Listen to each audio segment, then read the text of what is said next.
and gentlemen, welcome to the University of Arizona's Wonder House. Woo!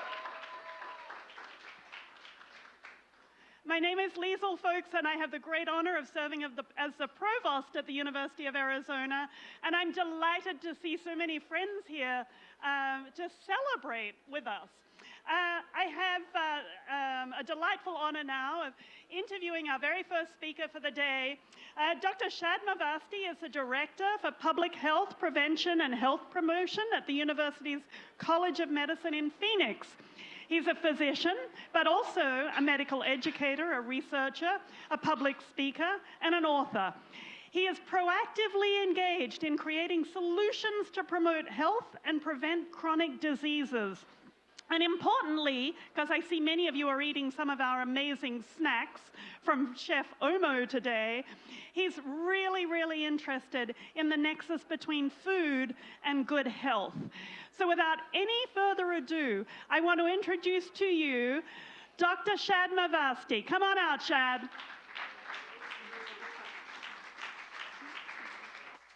Thank you very much. All right, welcome. Thank you very much for coming. I'm excited to speak with you a little bit about some of the work we're doing at the University of Arizona, Culinary Medicine Initiative. So we're going to just dive right in with this whole concept of food as medicine.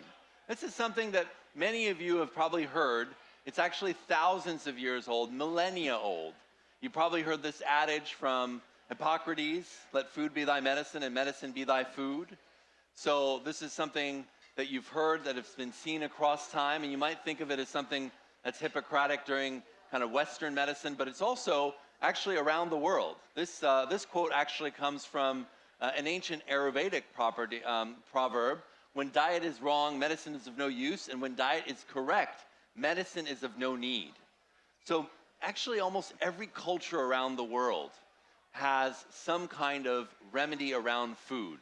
There's traditional systems of healing, curanderos, medicine men, medicine women, right? There's traditional medicines and home remedies that some of you may have. In the traditional Chinese medicine, for example, we have warm-natured and cool-natured foods, hot-natured foods, right? And this balance between yin and yang. We had the four humors in ancient Hippocratic medicine. A lot of these medicines from the ancient Silk Road indigenous communities have a lot of these traditions, and some of these spices and foods and herbs have actually proven now to be really useful. One of them, for example, turmeric, which we're going to be using in our food demonstration with Chef Omo at 2 o'clock after our talk here today. Turmeric has been shown to actually have very strong anti-inflammatory effects. It's clinically proven to be really effective for arthritis, chronic pain, also helps to prevent colon polyps, and blocks many pathways for cancer. 1 spoonful of honey is better than Robitussin at treating the cough, right? Whole grains and oats like psyllium husk that have a lot of fiber feed our microbiome and increase microbiome diversity and actually contribute to prevention of many of the diseases of our time, as well as lowering our cholesterol, lowering our blood pressure, and lowering our blood sugar levels. So these remedies have been around for a while, but how much do we actually use food as medicine in current modern medicine and conventional medicine? Unfortunately, not that much, right? In fact, most of what we do is we use medications, right? And we do surgeries or procedures. I remember that one of my mentors once told me that in medicine, we can do 3 things. We can either medicate, we can manipulate or do some kind of procedure or surgery, or we can educate. The lion's share of resources in conventional medicine really goes into medication and surgery. We don't do much in terms of education, right? Education in terms of lifestyle, education in terms of health promotion, how to stay healthy. And what we do is really acute medicine, right? We're really good at acute care. We're really good at those conditions where you have a sprain or you've broken your arm or you have chest pain or you're in a motor vehicle accident. We rush you into the emergency room and we're able to do life-saving procedures and interventions to keep you alive in that acute setting. But we're not doing much when it comes to prevention. And when we're looking at medications, right, medications are very common. In fact, 2/3 of every single medical office visit result in a prescription medication. And 60% of Americans are on at least one prescription drug. So the challenge here is that these medications, while life-saving, come at a cost. Not only a financial cost, right?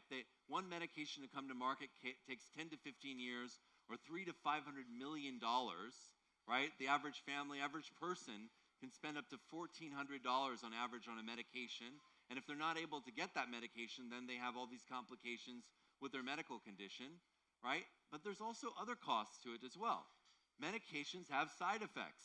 How many of you have seen those commercials, right? Where people are doing some Tai Chi, and they talk about like this, whatever pain medication it is for the Tai Chi. Well, if you actually did the Tai Chi in that beautiful coastal environment, right, wherever they are, maybe somewhere out of Santa Cruz, you're actually probably going to get the benefits that you need to help improve your pain control, right? And then they list all these side effects. In fact, when you look at it, adverse drug reactions are actually the 4th leading cause of death.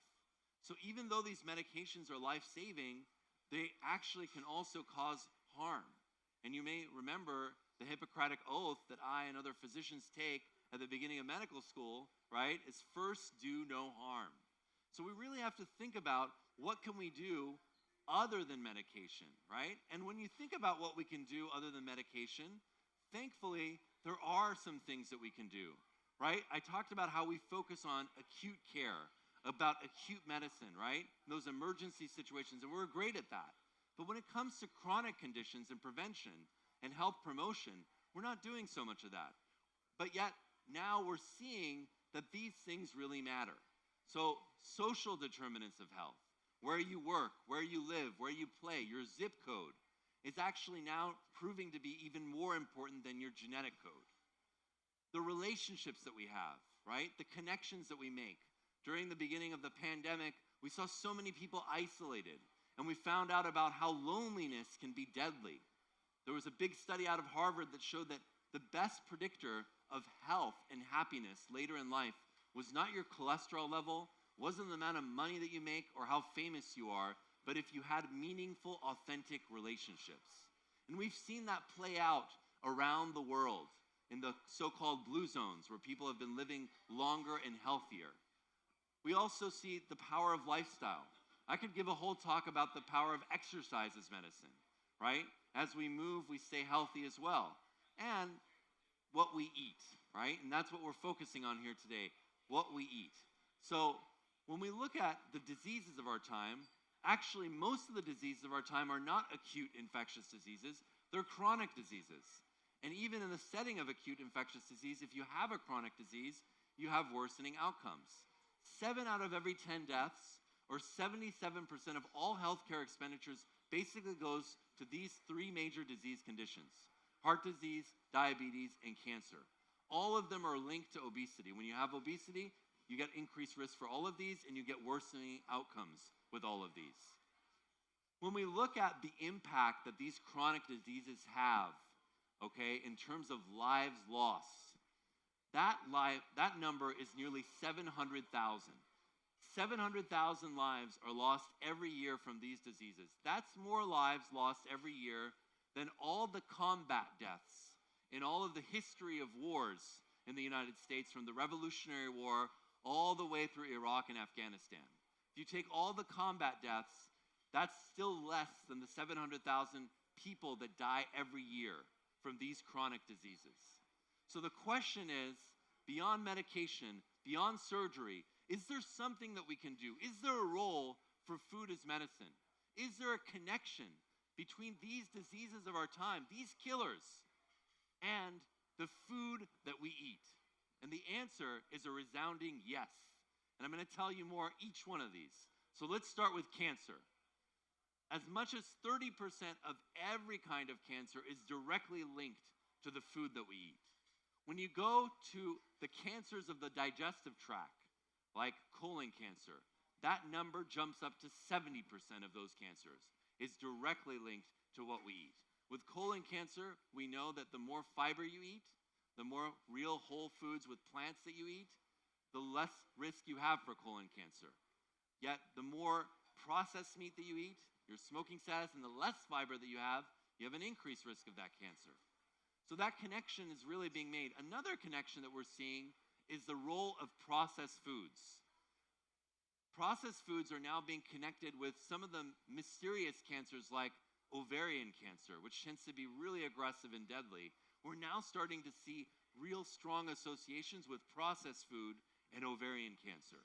We're actually seeing that with the common cancers like prostate cancer, breast cancer. There was one big study recently that showed a 10% increase in ultra-processed food in terms of how much you eat of that, connected directly with the 10% increased risk of breast and prostate cancer.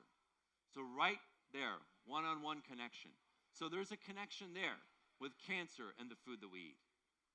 How about diabetes? Diabetes is a big deal. 37 million people, almost 10% of everybody in the United States has diabetes. Of that, 10 million don't even know they have diabetes. And that points to the lack of access to primary care, health disparities, and poor health equity where we don't have access to that care to be able to check the number. How about pre-diabetes? How many people do you think are pre-diabetic? 96 million people. And 80% of the people who are pre-diabetic don't know that they have pre-diabetes. So that's another one to check. And that can go within 3 months, it can progress to diabetes. So what is diabetes? There's two types of diabetes. There's type 1, where there's destruction of the pancreatic beta cells where your body doesn't produce insulin. And that's only about 5 to 7% of all diabetes. The 93% or more of all diabetes is actually type 2 diabetes. And that is caused by excess sugar without fiber in our diet, okay? And that excess sugar, refined carbs and sugar, basically causes a big jump in blood sugar levels, which then causes a big jump in insulin levels. And what insulin does, it makes our cells sensitive to blood sugar so that we can take them in and decrease the blood sugar level, okay, in our bloodstream. It goes into our cells. What insulin also does is that if we don't burn off that sugar, it actually converts it into triglycerides and abdominal fat, which is actually the worst type of fat to have. So that's where insulin levels being high is not good, not only because it's part of diabetes, but it's also forming that bad fat. So that excess sugar actually forms bad fat that you don't need that increases your risk of heart disease. Those things are connected together.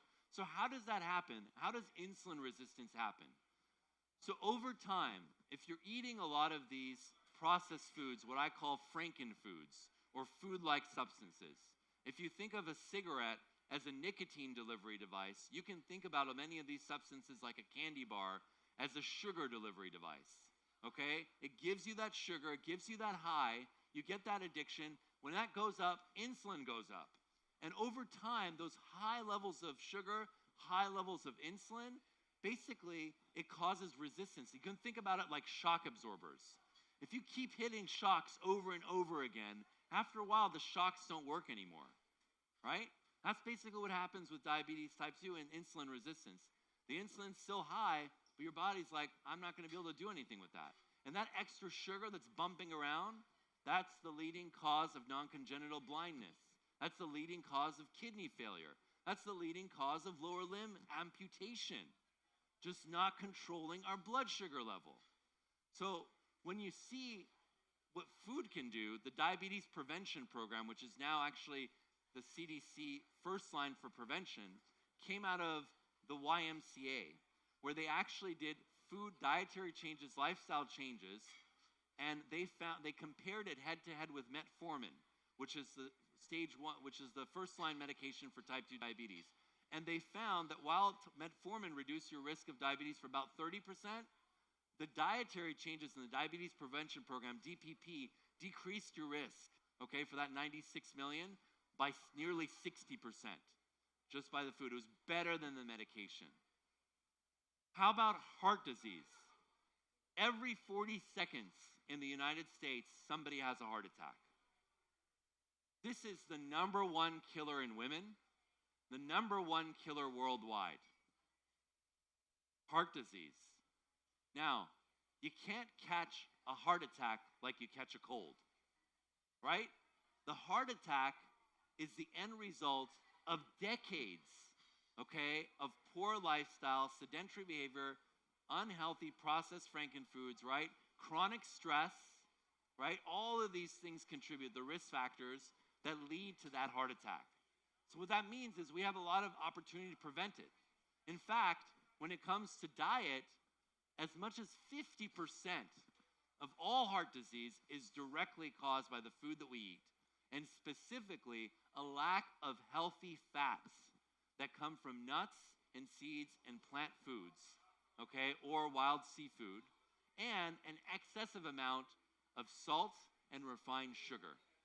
So although for many years we thought that we needed to have a low-fat diet, we actually need good fat for a healthy heart.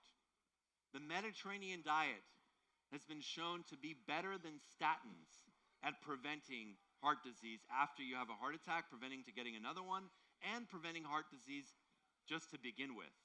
And that's loaded with a lot of great healthy fat in the form of extra virgin olive oil, which is loaded with monounsaturated fat, which is also found in avocados, almonds, pecans, dark chocolate, and that's really powerful food as medicine.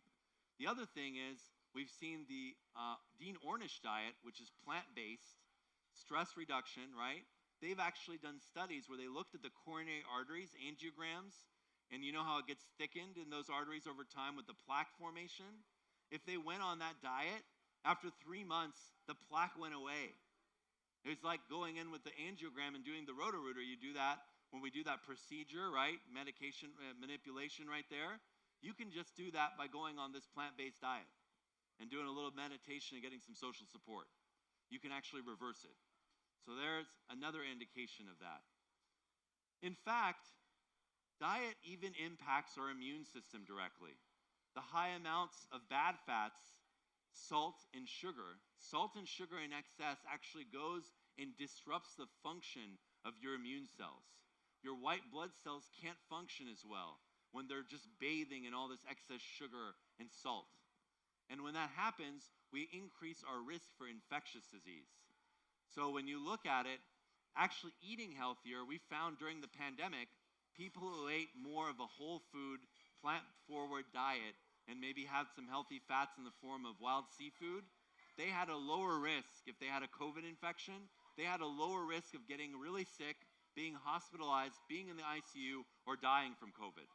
If you had one of those chronic diseases that was related to the frankenfoods and the standard diet that most of us unfortunately eat, you had a much higher risk of getting sick to the point of being hospitalized and dying with a COVID infection. That's really our Achilles heel. 6 out of 10 Americans, 60% of us, have a chronic condition. And only 12% of us are metabolically healthy. Okay? Only 12% of us are metabolically healthy. And so when you look around the world with all these chronic diseases, there was a big study that looked at over 20 years of data, 195 countries, and they found that the number one risk factor for premature preventable death and disease, early onset of disease, was diet. Bigger than tobacco, bigger than high blood pressure, which can be impacted by your diet, bigger than high blood sugar, which can be impacted by your diet, bigger than BMI or obesity, which can be impacted by your diet. Diet was the number one risk factor around the world. In my clinical experience as a medical doctor, trained in both conventional and integrative medicine really combines the best of conventional and evidence-based whole person approach, complementary, holistic approaches to health and healing. I've found that food really can be a powerful medicine. I've also seen how it can be so destructive to people, the unhealthy behaviors with food. I remember one of my patients who was a gentleman in his mid-40s, very typical guy who hadn't seen a doctor in over 10 years, didn't really think he needed to. His wife pushed him to come in to see me. And we found out that he had uncontrolled, undiagnosed diabetes. He was one of those 10 million with diabetes that didn't know they had diabetes. His average blood sugar was in the 400s. Okay, the normal is around 100. His hemoglobin A1C was around 11, close to 12. Okay, normal is again like 5.5, okay, 5.4. His triglycerides, another unhealthy fat, right, which comes from high insulin levels. The normal is about 150. His was 1,600, okay? He was obviously very motivated after he saw these numbers. We sat down and we talked about the options. A lot of people would maybe just start this patient on insulin or throw a medication at him. I started a low dose of one of the medications, metformin, but I also started a food as medicine prescription. And I worked with him. I had him check his blood sugar fasting every morning when he woke up, and also 2 hours after lunch and dinner. I had him send that to me every 7 days. We talked about all the different foods that he should eat, the whole grains, the healthy fats, avoiding the refined grains, avoiding the soda, right? And batting all those things in there.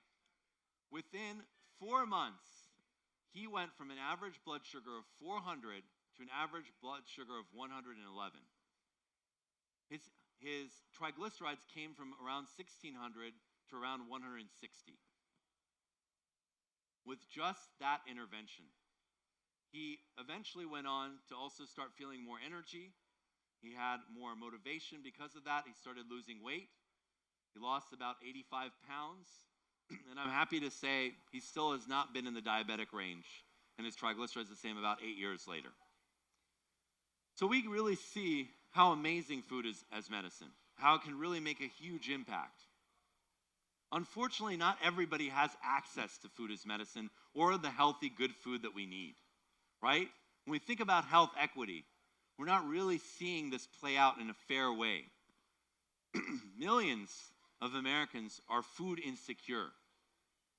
Food insecurity is the financial difficulty of not being able to ensure when your next meal is going to happen. And when you can't ensure what your next meal is going to be, that means that you're not going to be able to actually discriminate in terms of what you're going to get, right?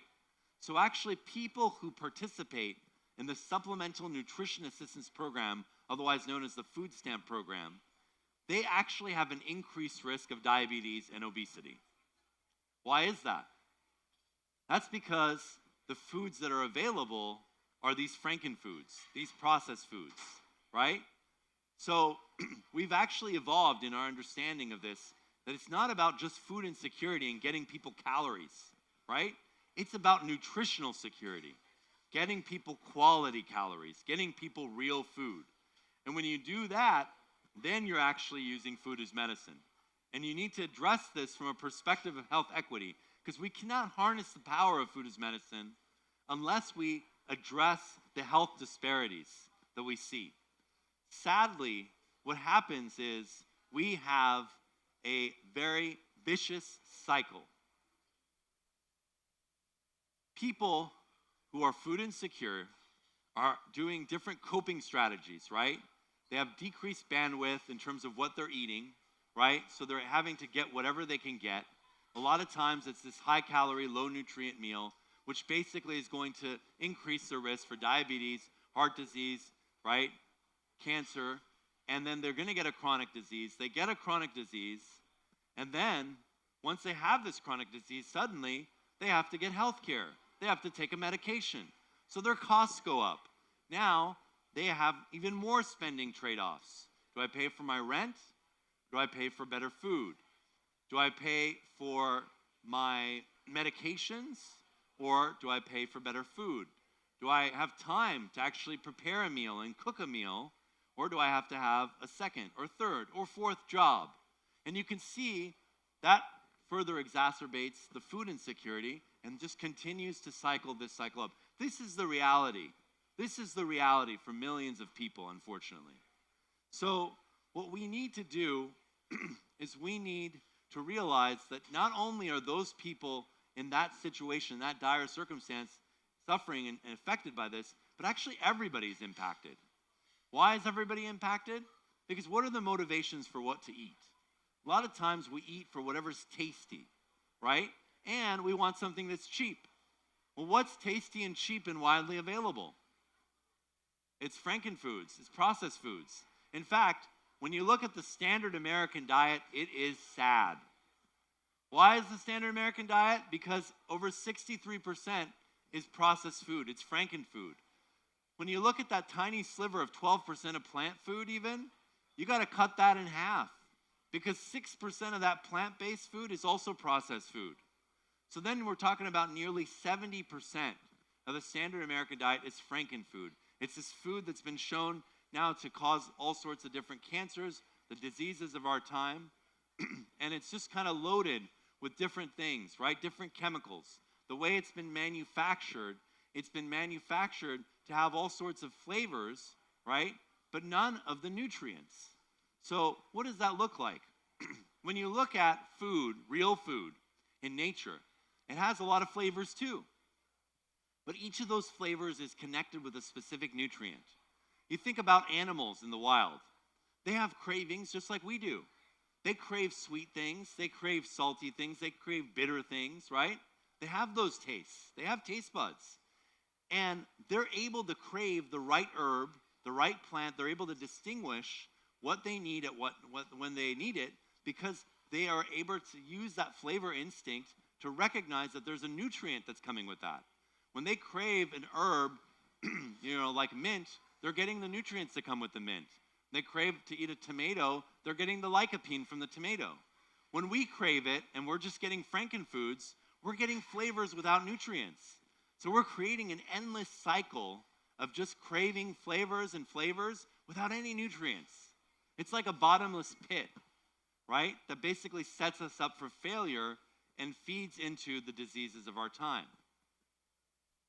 And we're not getting enough of the real food, right? We're not getting enough of the real food. 66% of Americans don't get the daily recommendation of fruits, whole fruits. I'm not talking about juice. I'm talking about whole fruits, because if you get juice, you're not getting the fiber and you're increasing your risk for diabetes and insulin resistance. 77% of us don't get enough vegetables, right? And the reality is that our food system is broken, right? The reason for this, the reason why these unhealthy frankenfoods are cheap and widely available is because of the federal subsidies and our tax dollars that are used to make them cheap and widely available. We actually subsidize cash commodity crops like soy, corn, and wheat to make these frankenfoods, right?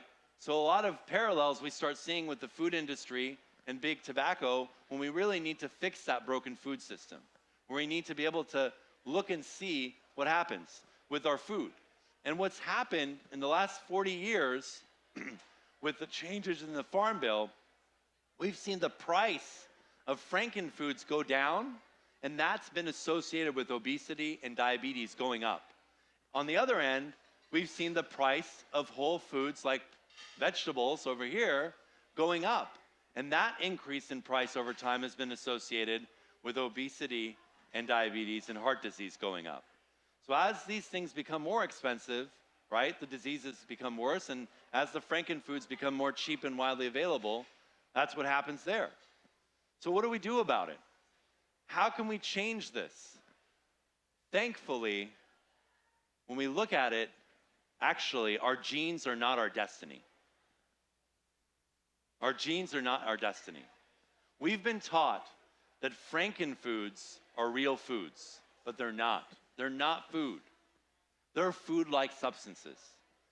And in fact, the science of epigenetics tells us that how we live our life, who we're connected to, where we are, how active we are, and what we eat can literally change the transmission, the expression of our genes in a matter of weeks. And that's true for the food that we eat as well. You can think about our genes, our DNA, like hardware for a computer. It's the hardware. You're given a certain amount of hardware. You may be a Mac, you may be a PC, right? You're going to get some of that stuff from your family. But what code you use, how you live your life, whether you're exposed to adverse childhood experiences, trauma, whether you have access to clean running water, whether you have access to education, whether you have access to healthy, real food, that's the software, right? that's the software that can either be updated or it can be downgraded. That's how epigenetics works. We can literally change the expression of our genes. We can upgrade or downgrade our software. We can change it for better or for worse. And so food becomes like a messenger, like a coding messenger. Think about it like an mRNA vaccine that goes in and codes for the development of antibodies against COVID. Our food is like a messenger signal that goes in and tells us what genes to turn on and what genes to turn off. So actually, from the inside out, you are what you eat. What we eat actually changes us at the genetic level. We can turn on pro-cancer genes or we can turn them off. We can turn on pro-heart disease genes or we can turn them off. And the cool thing about it is it doesn't take years to do this. In the same 28 days that your taste buds change over, okay, you can reboot your system and literally change the expression of these genes in just 28 days. In that same time frame, just changing your diet, okay, let's say you have a sweet tooth. You stop that excess sugar in the frankenfoods and you just eat sugar in the form of whole fruits, okay, and you eat real food. After 28 days, your taste buds change, but also literally thousands of genes change as well. We've seen this in patients with prostate cancer, for example, within a matter of weeks, where just changing their diet actually changed their gene expression and their risk and their PSA levels started to come down. It's pretty dramatic. So we can actually take control of that with our taste buds in just 28 days, which is really powerful because we can actually change ourselves from the inside out. And we can control that so that then we can get back to the good flavor instinct where we can actually get the right cravings for the right foods and be able to achieve that health. But what are we doing about it in medicine?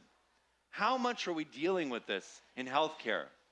I talked about earlier that the #1 risk factor for premature disability-adjusted life years, disease, and death is diet. Yet medical students get an average of only 19.6 hours of nutrition education across all 4 years of medical school. That's absolutely ridiculous. As a medical educator and practicing physician, my goal is to redesign medical education to bring nutrition front and center, where it belongs, where it deserves to be, where these students can start learning to give food prescriptions alongside those medications and surgery and other procedures that they may do. We need to redesign healthcare. Not only do we need to fix our broken food system, we need to redesign healthcare to bring physicians together with dietitians. We need physicians to learn the basics of nutrition, how it connects to the diseases of our time, and then we need to bring dietitians into clinical practice. And the way to do this is by just completely blowing things up and building things in a new way, in a new frame. And that's exactly what we're doing at the University of Arizona Culinary Medicine Initiative. What is culinary medicine? Culinary medicine is the blend of the culinary arts with the science of medicine and nutrition. It's about using food to prevent, treat, and even reverse the diseases of our time. At our initiative at the University of Arizona, we are not only looking to fill the gap in medical education with medical students, but we're looking to bring together medical students with dietetic students. And we want to go even further and connect the dots with agriculture. Every state in this country has a cooperative extension, has a land-grant university. In Arizona, the University of Arizona is that land-grant university. They have offices in every county in the state. They're the largest recipient in every state of the Supplemental Nutrition Assistance Program. They're working in a silo over here, medical students over there, dietetic students over there, all over the place. We're bringing all those groups together. We're creating an open access educational resource that anyone can access around the world, around nutrition, health, disease prevention, and using culinary medicine as a tool to connect all these pieces together. This resource will be available online, and anybody can access it. And there's an interprofessional team of people in agriculture, farmers, chefs, doctors, nutritionists, researchers. All of us are writing this together right now as I speak. We're going to bring that together, and we're going to use this in a teaching kitchen environment, which is the laboratory for culinary medicine, to bridge that gap from the standard American diet to a real plant-based, real food-based, really even more than plant-based, you can think about as real food, because we need to do real food first, right? We want to get away from the frankenfoods. And we want to teach these learners how to cook, and then they can actually teach their patients, right?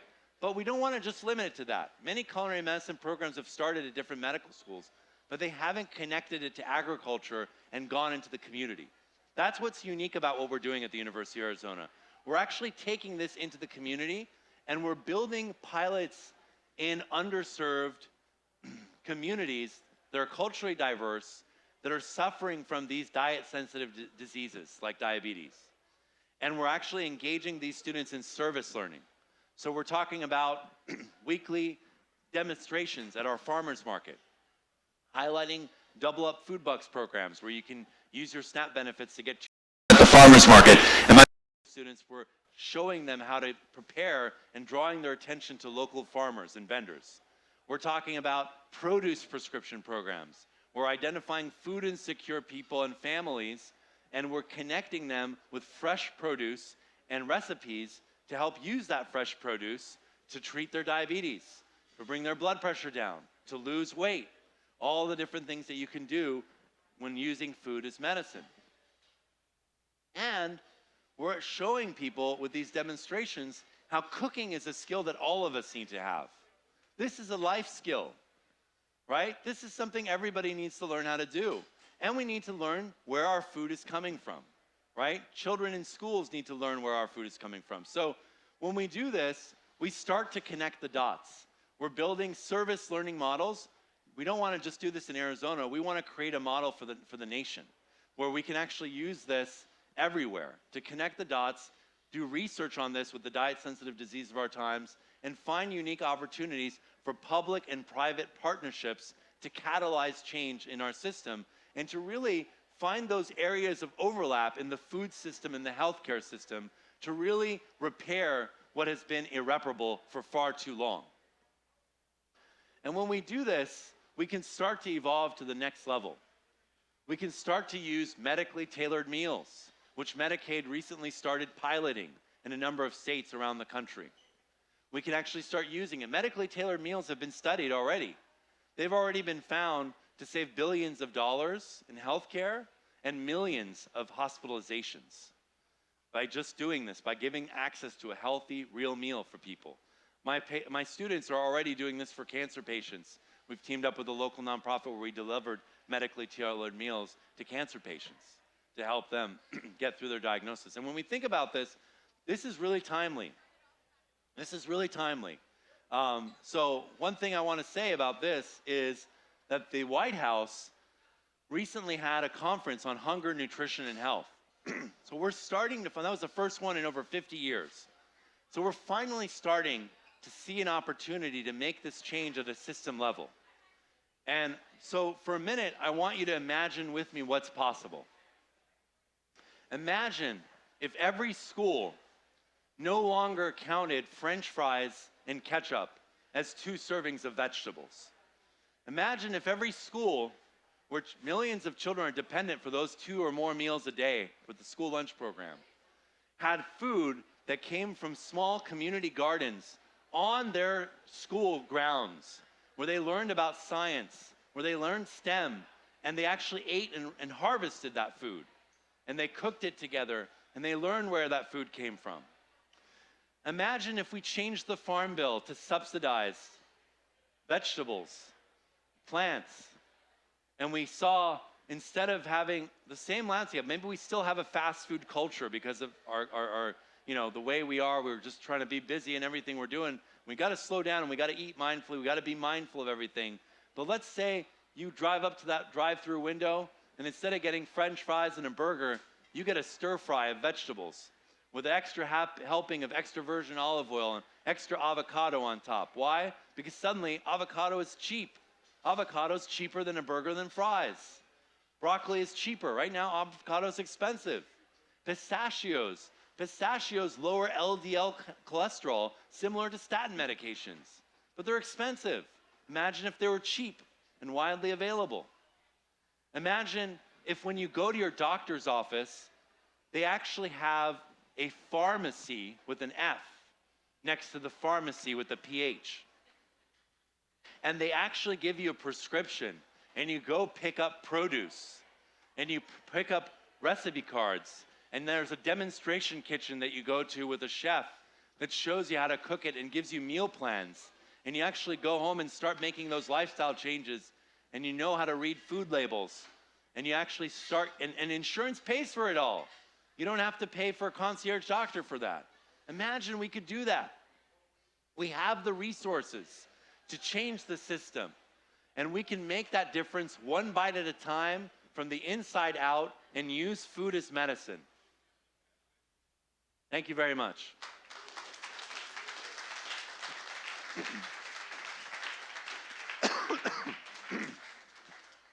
I'll open it up for some questions. Please.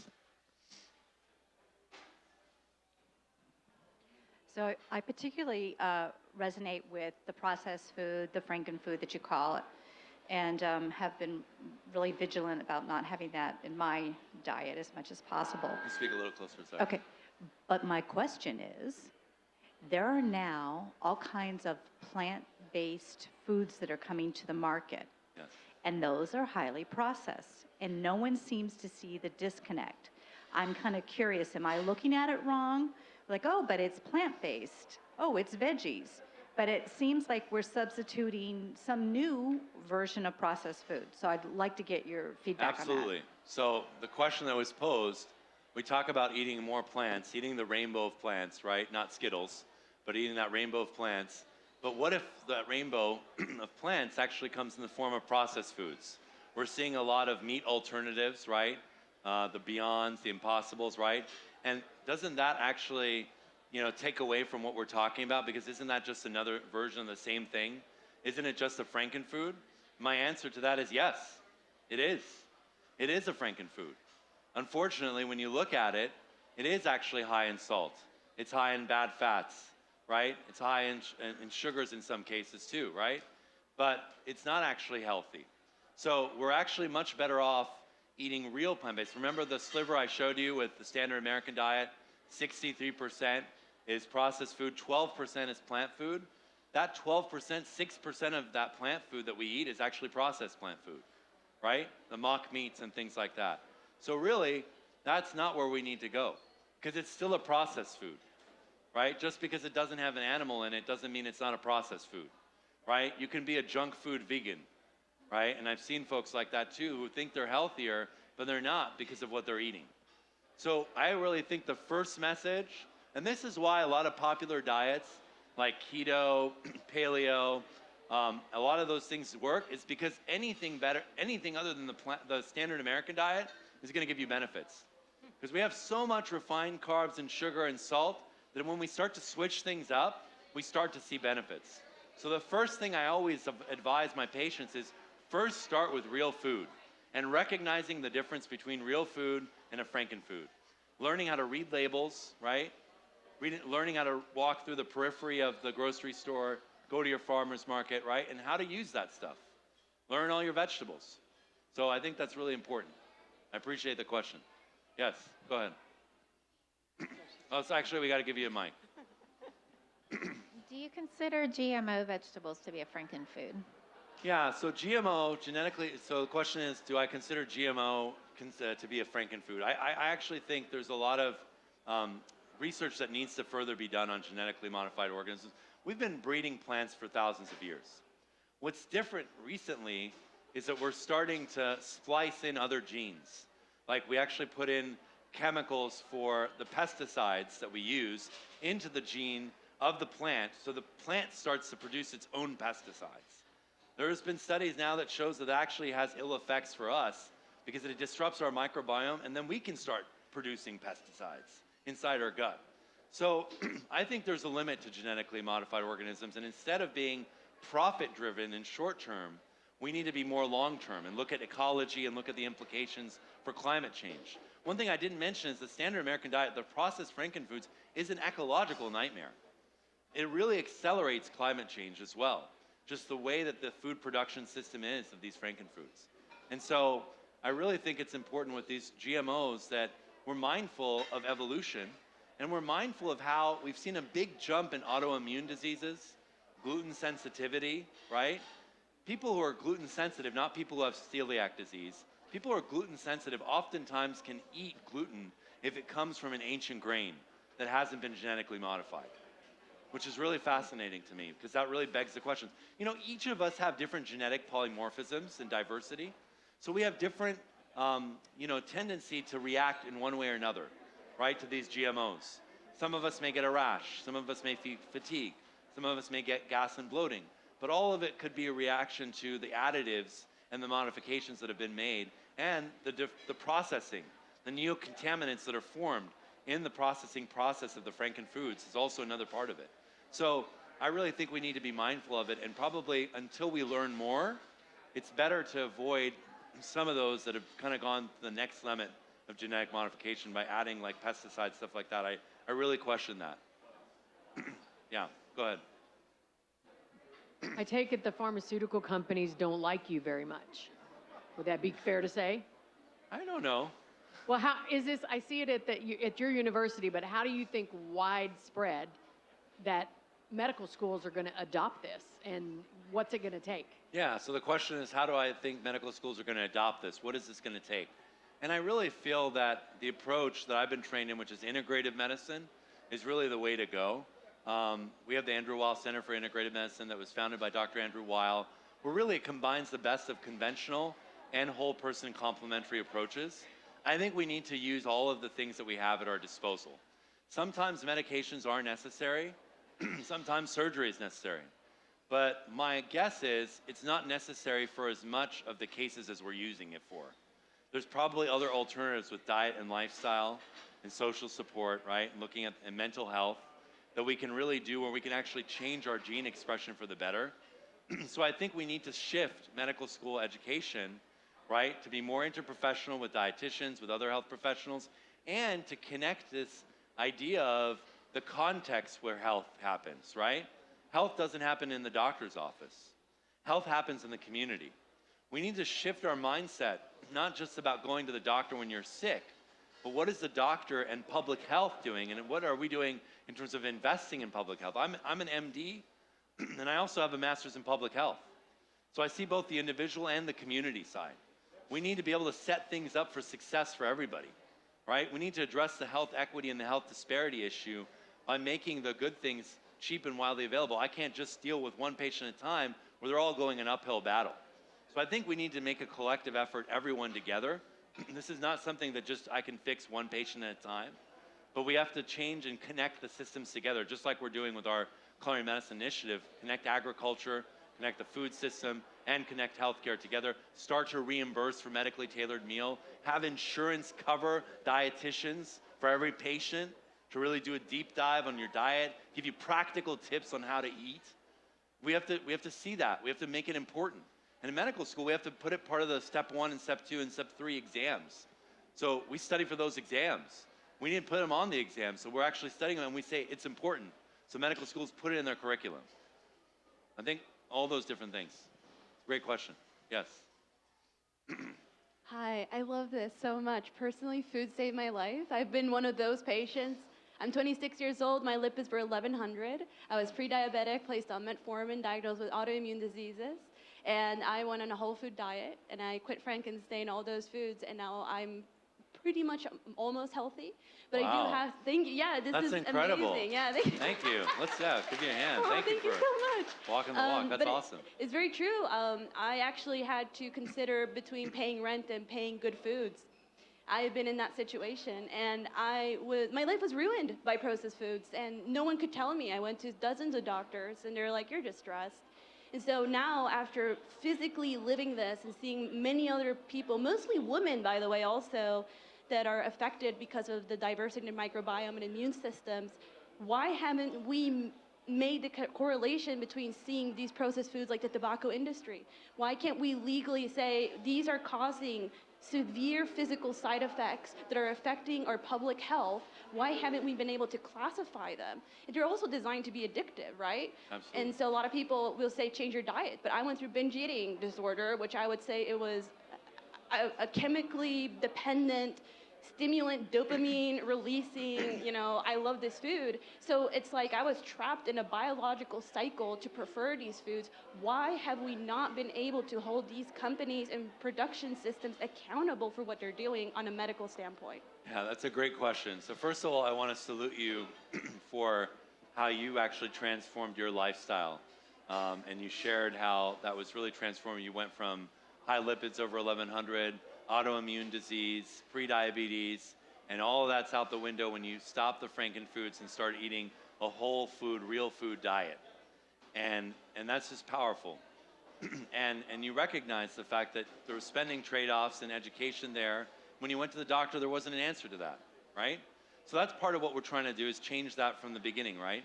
When they're still, before you differentiate, it should be part of the core foundational knowledge of medical school, right? That's why we're trying to develop this there and redesign medical education and health professional education. But the more important question you pose is, why haven't we changed things?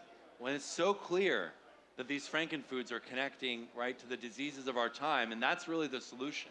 The solution is not a new surgery or a new medication, right? The solution is to change our food system, right? It's change these subsidies. And I think a lot of it has to do with the fact that the stakeholders at the table, right, the policymakers, the people in industry really haven't come together in a unified way to push for this change. If we look at the parallels between the food industry and the tobacco industry, it was a long, hard uphill battle with tobacco as well. Tobacco also used similar phrases like, there isn't enough scientific consensus, right, to show this connection, right? There's a lot of these gray area statements. But we see that. I've seen that in my practice. You see that in your individual life. You start making those changes. You can feel the difference. You can literally feel the difference. And your genes changed. I don't know if you knew it, but your genes have changed. You've literally upgraded your genetic software.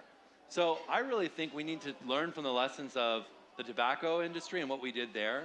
We need to look at taxation. We need to look at unified approach of public health. There needs to be labeling, right? In terms of this food, put it on the fries. This food may cause diabetes, cancer, heart disease, and shorten your life, right? I mean, that's what I'd put on all these things. Put that phrase on every single one of them in big bold, right? Think about it before you take it, right? So I really think, and if we can demand change and we can get educated, and that's what we're trying to advocate for and work with policymakers, create these public-private partnerships, hopefully we can actually start to see differences and more people talk about it. The other thing is people like you experiencing it and sharing it with others. It's so important. I don't know if you're in healthcare or not, and if you've thought about that, it's just important to be an advocate. Because the more you share, the more people will get inspired, because chances are there's another, 90 people out there, like even in this building, probably another 100 people who actually have similar experiences who could benefit from it, right? From learning from your experience. And then we start to catalyze change little by little. But we all have to keep working. And what we do ourselves makes the difference. Because now you're not contributing to the frankenfoods by buying all that crap, right? You're buying the good stuff. So we also vote one bite at a time as well. So what we eat and what we choose to eat also makes a big difference. It's definitely a big uphill, but we have to keep fighting the good fight. So thank you so much for sharing that. Thank you. Yes, another question here. Thank you. That was awesome. I appreciate the talk. Thank you. 2 questions, which if they're not quick, you can ignore one of them. The first is on seed oils. I feel like recently that's been kind of a popular topic. Can you just talk a little bit about those and what qualifies, maybe why they're bad or not as bad as people say? And the second one's on portion control as it pertains to health and how that factors into all the stuff you've talked about. Yeah, so good question. So first question was about seed oils. What implications did it have that for health? And we're talking about canola, safflower, sunflower, a lot of these seed oils. First of all, seed oils tend to be very highly processed. And because of the processing, any oil, any fat, when it's exposed to high temperatures and high pressures, it gets damaged. When fat gets damaged, it oxidizes and it forms trans fats, free radicals. Basically, when you ingest it, it goes in and damages the good fat and bad fat, like LDL. It's really, really susceptible to this bad fat going in and damaging it. So and the other problem with seed oils, it's a big source of omega-6 and omega-9, and we have too much of that. When we look at polyunsaturated fats, we actually break it down omega-6, omega-9, and omega-3s. We have too little omega-3 and we have too much omega-6 and omega-9. So part of that also is not only the damage from the seed oils because of the way they're processed, but then it's also a lot of what we don't need. The ancient ratio in terms of being more anti-inflammatory, and inflammation is really a chronic underlying part of all the chronic diseases of our time. You can think of that as like a low burning stove, like a little bit like you put on simmer, you see that flame on simmer, that's like a low-lying inflammation that a lot of us have, because only 12% of us are metabolically healthy. So the rest of us have that inflammation. You're going to add to that inflammation from stress, from trauma, from lack of exercise, right? And not addressing mental health, and from adding unhealthy processed foods, which actually a lot of them have these seed oils. And so in recent times, I feel like our understanding of that is if you want to get to more of an anti-inflammatory balance in terms of the fats that you have in your diet, eating less of those. So I've gone from advocating for grapeseed as an alternative. I now suggest only olive oil, and if you need to, avocado oil at high temperatures, but it's better that you don't do any high temperature cooking if you can. Because when you do high temperature, it damages the fat in the food. It also denatures the protein. So there's a lot of problems that come from that. So I prefer to cook with less oil, to moderate levels, not getting to the smoke point, because when you get to the smoke point, that damages the fat, which then can come in and damage LDL, cause oxidation, inflammation, leading to narrowing arteries and heart disease. So basically, and then adding the high quality fat like extra virgin olive oil as a finishing oil on top of your food, so you can get a lot of that good fat. Your second question was about, what again? Portion control. Yeah, so portion control is really important, but even more important is the quality of the calories, okay? And where those calories are coming from. So for example, I'll give you an example. There was one study where they did head-to-head, the two groups of a feeding study, where both groups ate the same amount of calories. But one group got more calories from monounsaturated fat sources like olive oil, avocado, and almonds. Same number of calories in both groups. The one that got more monounsaturated fat, they had a significant reduction in belly fat and lower triglycerides. So that actually helped them become thin. They lost weight, even though they ate the same number of calories. So where your calorie comes from, okay? And then when you eat whole foods that have fiber with them, right? Complex carbs. Another question people ask, are all carbs bad? No, right? It's the simple carbs, it's the refined carbs in excess without the fiber that are bad. Those non-starchy carbs that come in vegetables, fruits, diabetes patients can have a bowl of berries every day. Berries do not raise your blood sugar. Why? Because there's a lot of fiber and a lot of antioxidants. Go test it yourself. Come back and tell me. It will not raise your blood sugar, right?